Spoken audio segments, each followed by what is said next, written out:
Welcome to Manifested Publishers. So we're going to have a review of what we have learned today. We have learned the definition of classification, which is the grouping of organisms based on similarities and differences. We've also learned about why it is important to classify living organisms so that you can avoid confusions that would be there, and also for easier arrangement of information.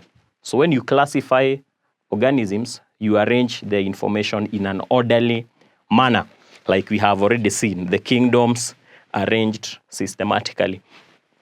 We have also learned about the binomial nomenclature, which is the assigning of two names, whereby there is the genus and the species name.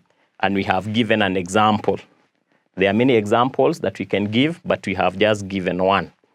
The rules, number one, is that the first letter of the genus name should start with a capital letter.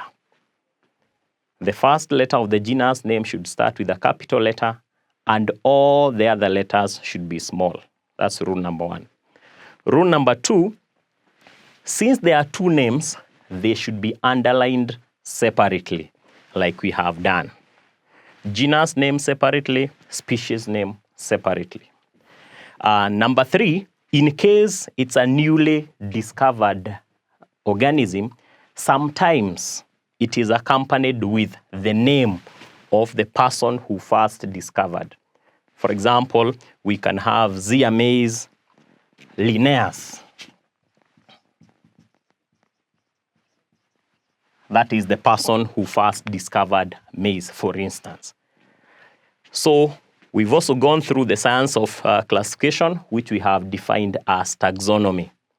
And we have said that taxonomy entails, first of all, dividing the organisms into 5 kingdoms. Kingdom Monera, Kingdom Protista, Kingdom Fungi, Kingdom Plantae, and Kingdom Animalia. Those are the 5 kingdoms.